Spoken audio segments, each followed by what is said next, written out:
இந்த கலியுகத்தை பொறுத்த வரைக்கும் பக்தி இருந்தால் போதும். நீங்கள் பாரத்தை எல்லாம் சுமக்க வேண்டாம், பக்தி இருந்தால் போதும். பக்தியோடு நீங்கள் இருந்தால் போதும். எந்த வினைகளும் உங்களுக்கு வேதனைக்கு காரணமாகாது. வினைகளெல்லாம் இந்த உலகத்தில் நிறைய இருக்குது, அதில் உங்களினுடைய வேதனைக்கு காரணமாகாது. காட்டுக்குள்ளே நீங்கள் நடந்தாலும் கல் முள்ளெல்லாம் காலில் குத்தாது. கல்லுக்கு முள்ளுக்கு மேலெல்லாம் நடக்கும்போது மெத்தைக்கு மேலே நடக்கிற மாதிரி இருக்கும்.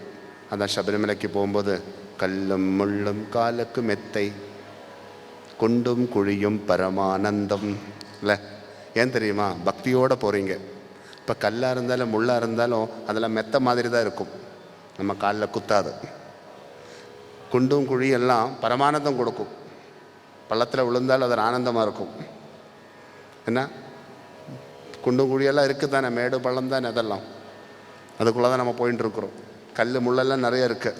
அப்படி கூட இருந்தாலும் பகவான் மேலே நமக்கு ரொம்ப பக்தி வந்துருச்சுன்னா இந்த கல் முள்ளெல்லாம் காலுக்கு குத்தினாலும் அது நமக்கு மெத்தையில் நடக்கிற மாதிரி தான் தெரியும். எதுவுமே நமக்கு எஃபெக்ட் ஆகாது, எதுவும் நம்மளை அட்டாக் பண்ண முடியாது. எல்லாத்தையும் ஜெயிச்சு பகவானை நமக்கு சாதிப்போம். அதுக்கு தான் பக்தியோடு வாழணும்னு சொல்கிறேன்.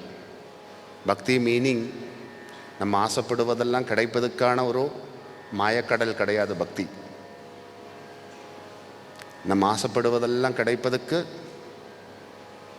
பக்தி இல்லை காரணம். அது நம்மளுடைய முயற்சி தான் காரணம். நம்ம நிறைவான முயற்சியோடு வாழ்ந்தால் நம்ம தேடுவதெல்லாம் கிடைக்கும். சும்மா பக்தியோடு இருந்தால் மட்டும் கிடைக்காது. பக்தி மீனிங் முக்திக்கு காரணம். பக்தி மூல்யம் முக்தி, அதுக்கு தான் பக்தி. சும்மா நம்ம பக்தியோடு இருந்தால் மர்சிடிஸ் பென்ஸு கிடைக்கும், ரோல்ஸ் ராய்ஸ் கிடைக்கணும்லாம் நினைக்கக்கூடாது. அதெல்லாம் கிடைக்கிறதுக்காக பக்தியை பகவான்கிட்ட காட்டக்கூடாது.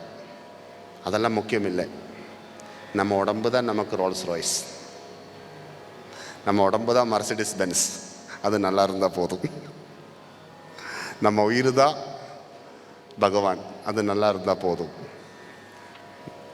இதெல்லாம் நல்லா இருக்கிறதுக்கு தான் பக்தி. நல்ல முக்தி கிடைக்கணும் நமக்கு.